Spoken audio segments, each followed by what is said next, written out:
باللہ السمیع العلیم وبوجہہ الکریم من الشیطان الرجیم من ہمزہ ونفخہ ونفثہ بسم اللہ الرحمن الرحیم قال یا بنی لا تقصص رؤیاک علی اخوتک فیکیدوا لک کیدا ان الشیطان للانسان عدو مبین۔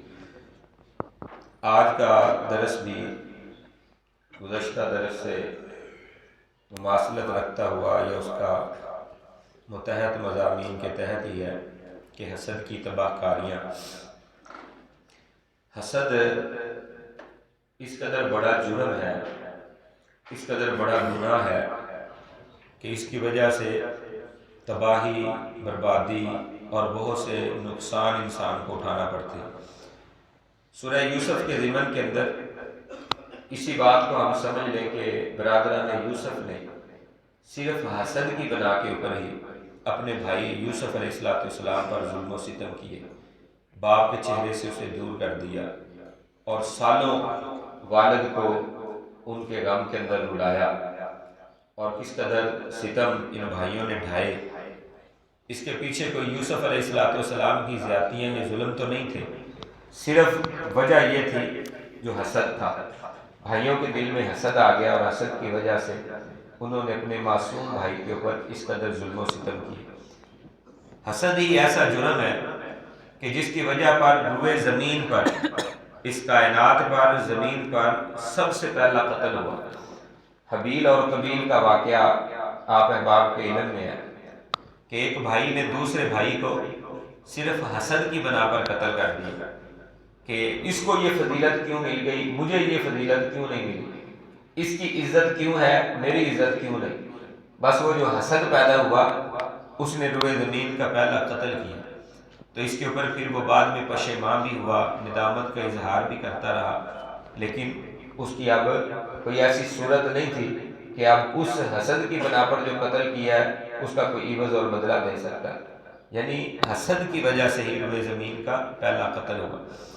حسد کے اوپر اگر ہم غور کریں تو حسد کی وجہ سے عزازیل، جس کو ابلیس شیطان کہا جاتا ہے، اس کا معروف پہلے نام عزازیل تھا۔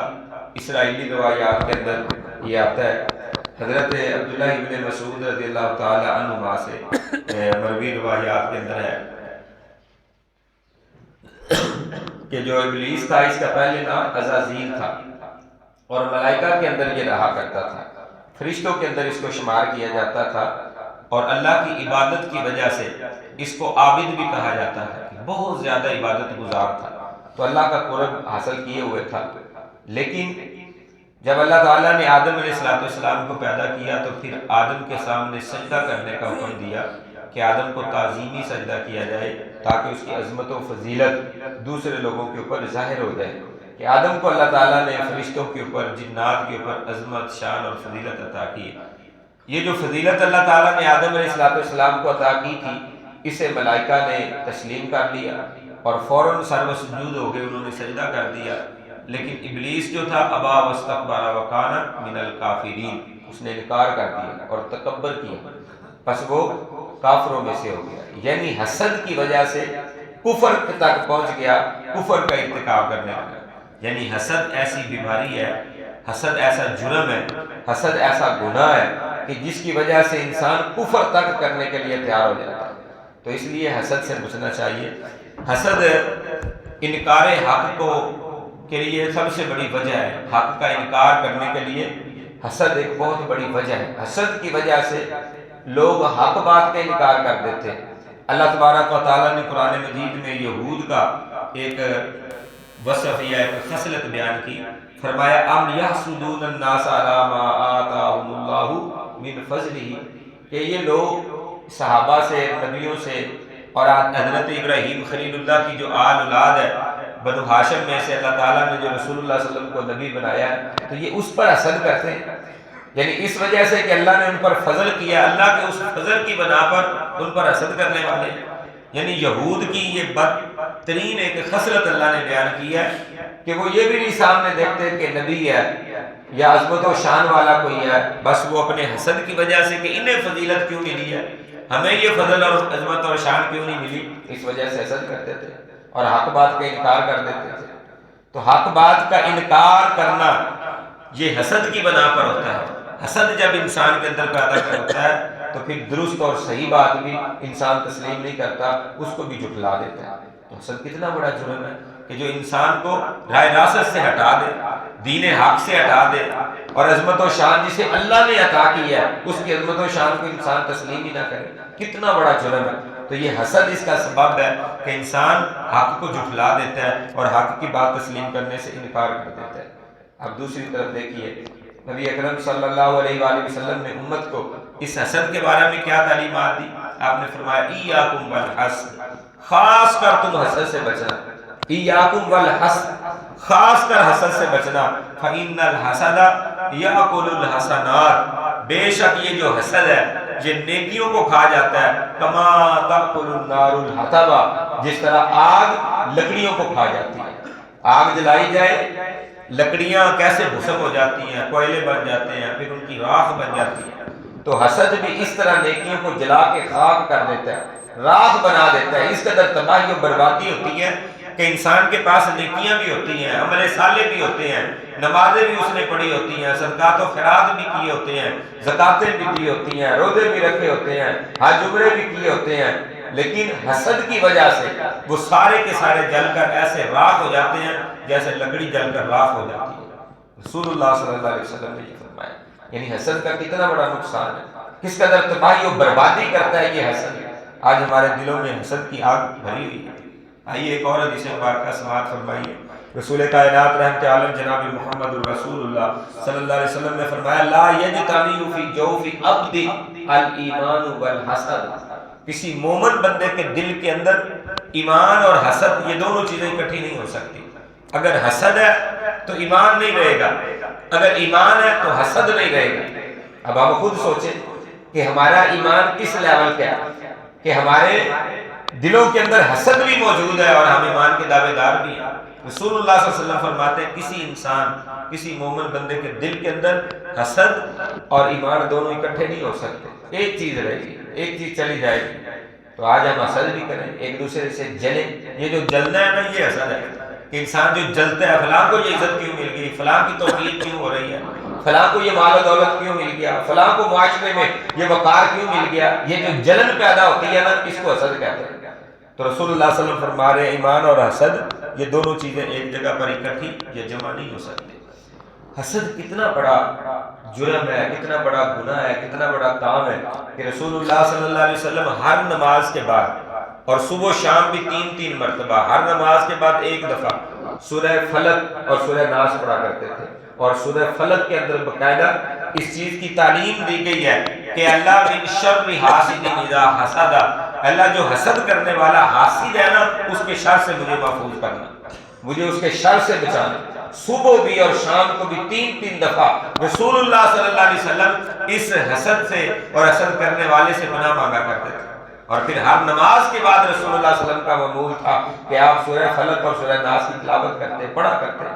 اذکار کے اندر یہ چیز شامل تھی، وَمِن شَرِّ حَاسِدٍ اِذَا حَسَدَ، جب حسد کرنے والا حسد کرتا ہے تو اللہ اس حاسد کے حسد سے ہمیں محفوظ فرمانا، اس کے شر سے ہمیں محفوظ فرمانا۔ اتنا برا کام ہے یہ حسد کہ جس سے رسول اللہ صلی اللہ علیہ وسلم پناہ مانگ رہے ہیں۔ چھوٹی چھوٹی چیزوں سے تو پناہ نہیں مانگی جاتی، جو بڑی چیزیں ہوتی ہیں، بڑا نقصان پہنچانے والی چیزیں ہوتی ہیں، اس سے انسان بچنے کی کوشش کرتا ہے۔ اور اگر انسان کی استطاعت طاقت نہ ہو تو پھر اللہ سے دعا التجا و فریاد کرتے ہیں اللہ مجھ سے اس چیز میں بچنے کی طاقت نہیں ہے، تو ہی میری حفاظت فرما۔ تو اللہ کے پیارے نبی صلی اللہ علیہ وسلم اللہ سے دعا کر رہے ہیں کہ اللہ ہمیں اس سے محفوظ فرما۔ تو حسد اتنا بڑا جرم، اتنا بڑا گناہ اور اس قدر تباہی و بربادی لاتا ہے۔ شیخ الاسلام امام ابن تیمیہ رحمہ اللہ تعالیٰ فرماتے ہیں الحسد مرض من امراض النفس، یہ حسد جو ہے یہ بظاہر نظر نہیں آتا، پتہ نہیں چلتا کہ حسد ہے کسی بندے کو، یہ اصل میں دل کی بیماریوں میں سے ایک بیماری ہے۔ یہ حسد دل کی بیماری ہے، جس کو یہ بیماری لگ جاتی ہے پھر تباہی پھیر دیتی ہے۔ اس سے دلوں کا بگاڑ پیدا ہوتا ہے، دلوں کے اندر بگاڑ پیدا ہوتے ہیں، نفرتیں پیدا ہوتی ہیں، قدورتیں پیدا ہوتی ہیں، دوسرے کے بارے میں کینہ پیدا ہوتا ہے۔ تو دل کے اندر حسد جب پیدا ہوتا ہے تو دل کو بگاڑ کے رکھ دیتا ہے۔ دوسرا اس حسد کی وجہ سے دل کو روگ لگ جاتا ہے. روگ، انسان ہر وقت منفی سوچتا رہتا ہے کہ اس کو یہ مل گیا، کسی طرح اس سے چھین جائے، کسی طرح اس کے پاس یہ نہ رہے. آپ دیکھ لیں ہمارے معاشرے کے اندر کسی کو کوئی کاروبار چلنا شروع ہو جائے، اللہ تعالیٰ کوئی منصب عطا کر دے، جادوگروں کے پاس چکر لگ رہے، کسی طرح اس کا کام بند ہو جائے، اس کا جناب بیڑا غرق کر دے. حسد کی وجہ سے وہ جلنا شروع ہو جاتا ہے اور دل کو روگ لگ جاتا ہے. حسد دل کی بیماری ہے اور دل کے اندر روگ پیدا کر دیتی ہے، اور وہ روگ منفی سوچ ہے، منفی پروپوگنڈا ہے. ہر ایک بندے کے بارے میں الٹی سوچنا، کبھی درست اور صحیح سوچنا ہی نہیں. الٹ اور منفی سوچ رکھنے والا بندہ حاسد ہے، اس کے دل کے اندر روگ لگ چکا ہے. اور جو حاسد ہے اس کے دل کے اندر اس حسد کی وجہ سے جو بیماری پیدا ہوتی ہے اور نقصان ہوتا ہے، اس کی وجہ سے اس کی زندگی بے مزہ ہو جاتی ہے، اسے زندگی کا سکون نہیں آتا، بے سکون زندگی گزارتا ہے، افراتفری والی زندگی گزارتا ہے، ٹینشن میں ہر وقت رہتا ہے. یعنی حسد انسان کے اندر بدسکونی پیدا کرتا ہے، زندگی کے مزے کو برباد کر دیتا ہے. حسد اتنا بڑا جرم اور اتنا بڑا گناہ ہے. امام صاحب ایک اور بڑی بات لکھتے ہیں، امام صاحب فرماتے ہیں کہ حسد اتنا بڑا گناہ اور جرم ہے کہ اس کی وجہ سے نیکیوں کی مٹھاس ختم ہو جاتی ہے. بندہ نماز پڑھتا ہے، اسے مزہ نہیں آتا، روزہ رکھ رہا ہے لیکن مزہ نہیں آ رہا، صدقہ و خیرات کر رہا ہے، اللہ کے راستے میں مال خرچ کر رہا ہے لیکن مال دینے کے اندر اسے سکون نہیں ہے. بے چینی، بے سکونی، نیکی کی جو مٹھاس اور سکون ہوتی ہے، نیکی کی وجہ سے جو سکون ملتا ہے، اطمینان قلب حاصل ہوتا ہے، وہ ختم ہو جاتا ہے. حسد اتنا بڑا جرم ہے اور ہم اسے معمولی سمجھ رکھے ہیں. ہر گھر کے اندر حسد موجود ہے، ہر بندہ حسد کرتا ہے. ایک دوسرے کے ساتھ سلام لینے والا اوپر سے تو سلام لے رہا ہے لیکن اندر سے جل رہا ہے، حسد کی آگ میں جل رہا ہے. یہ حسد برباد کر دیتا ہے نیکیوں کو، تباہ کر دیتا ہے نیکیوں کو، بے سکونی پیدا کر دیتا ہے. حسد کی وجہ سے اطمینان ختم ہو جاتا ہے، دلوں کے بگاڑ پیدا ہو جاتے ہیں. اس لیے ہمیں حسد سے بچنا چاہیے. حسد کی بجائے رشک کریں، ایک دوسرے کے اوپر رشک کریں. ایک بندہ اللہ کے راستے میں دے رہا ہے تو جلنے کی ضرورت نہیں، رشک کرے، یا اللہ کیسا تیرا اچھا بندہ ہے، محنت کرتا ہے، مزدوری کرتا ہے اور پھر تیرے راستے میں خرچ کر رہا ہے، مجھے بھی توفیق عطا فرما. یہ نہیں کہ اس سے چھین جائے، اس کے پاس کیوں آ گیا، یہ نہیں. اگر آپ چاہتے ہیں تو اس طرح کریں، اس کو رشک کہتے ہیں کہ یا اللہ اس کو اگر تو نے دیا ہے نا تو اگر تو مجھے بھی دیتا نا میں بھی اس طرح خرچ کرتا یا اس سے بڑھ کر تیرے راستے میں دیتا. یہ رشک ہے. یہ کریں، حسد کرنے کی کیا ضرورت ہے کہ اس سے چھین جائے مجھے مل جائے، یا مجھے نہ بھی ملے کم از کم اس سے چھین جائے، یہ حسد ہے. اور بندہ کہے یا اللہ اس کو تو نے دیا اس کو اور دے، یہ تیرے راستے میں خرچ کرے، مجھے بھی عطا کر، میں اس سے بڑھ کر تیرے راستے میں دوں. اللہ یہ نیکیاں کرتے ہیں، مجھے بھی ہمت دے، طاقت دے، صحت عطا کر کہ میں بھی تیرے راستے کے اندر ایسے ہی نیکیاں کروں، اچھے اعمال کروں. یا اللہ یہ لمبا لمبا قیام کرتا ہے، مجھے بھی توفیق عطا فرما. میں بیمار ہوں، مجھے صحت دے تاکہ میں تیرے راستے کے اندر کھڑا ہو کر اس سے زیادہ لمبا قیام کر سکوں، اتنی زیادہ لمبی دعائیں کر سکوں، توبہ استغفار کر سکوں. اللہ مجھے توفیق. یہ رشک ہے. رشک کریں، حسد نہ کریں. حسد برباد کر کے رکھ دیتا ہے اور حسد انسان کو جہنم کے اندر پھینک دیتا ہے. اور جو رشک ہے اور نیکی ہے یہ انسان کو جنت کے اندر لے جاتی ہے. آخری بات، رسول اللہ صلی اللہ علیہ وسلم نے ایک دفعہ ایسے جس طرح بیٹھے ہوئے صحابہ کرام رضوان اللہ اجمعین کی مجلس میں تھے، آپ صلی اللہ علیہ وسلم نے فرمایا کہ ابھی ایک بندہ آئے گا اور وہ بندہ جو ہے نا اللہ نے اس کو جنتی لکھ دی ہے، وہ جنتی انسان ہے، اللہ نے اس کو جنت عطا کر دی ہے. صحابہ نے دیکھا کہ ایک بندہ آیا، اس نے چادر لی ہوئی ہے اور گزر رہا ہے. ایک بندے نے پیچھے پیچھے اس کے جا کر دیکھا، پتہ چلا کہ فلاں بندہ ہے. دوسرا دن ہوا، آپ وسلم پھر مجلس میں موجود ہے، پھر آپ نے فرمایا یہ جو بندہ آ رہا ہے نا جس نے اوپر چادر لی ہوئی ہے، فجر کی نماز کا یہ صبح کا وقت تھا، آپ نے فرمایا یہ جنتی ہے، اللہ نے اس کو جنت عطا کر دی. صحابہ نے پھر اس کو دیکھا، ایک صحابی جا کر اس کو پہچاننے لگے، وہی بندہ تھا جو پہلے دن تھا. تیسرے دن پھر رسول اللہ صلی اللہ علیہ وسلم نے یہی بشارت دی. اب اس صحابی کے دل کے اندر خواہش پیدا ہوئی، حضرت عبداللہ ابن عمر دل میں خواہش پیدا ہوئی کہ میں دیکھوں یہ کون سا عمل کرتا ہے کہ جس کی وجہ سے مسلسل 3 دن رسول اللہ صلی اللہ علیہ وسلم نے اس کو جنتی ہونے کی بشارت دی کہ اللہ نے اسے جنت عطا کر دی. اس کے دروازے پہ دستک دی، کہنے لگا چچا جی میں تمہارا مہمان ٹھہرنا چاہتا ہوں، آپ کے گھر میں مہمان آئے. میں نے کہا آجو بھتیجے. گھر میں ٹھہرایا. 3 دن حضرت عبداللہ بن عمر اس کے گھر میں رہے، اس کے معمولات دیکھتے رہے.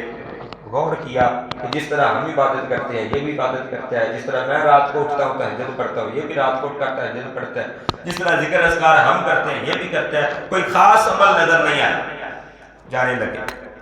وہ بھی صحابی رسول تھے، سمجھ کے کہ شاید کچھ لینے کے لیے آئے تھے یا کچھ پوچھنے کے لیے آئے تھے، جس طرح ہم کسی کے گھر چلے جائیں تو کوئی بندہ محسوس کر لیتا ہے کہ شاید کچھ مانگنے کے لیے یا کوئی ضرورت پوری کرنے کے لیے آیا ہے۔ تو جب انسان خالی ہاتھ جا رہا ہو تو اگر صاحب بصیرت گھر والا ہو، سمجھدار بندہ ہو، تو وہ پوچھ لیتا ہے بھائی تمہیں کوئی کام تھا، کوئی غرض تھی، کوئی کام تھا تو مجھے بتا دے تاکہ میں آپ کی ضرورت کو پورا کر دوں۔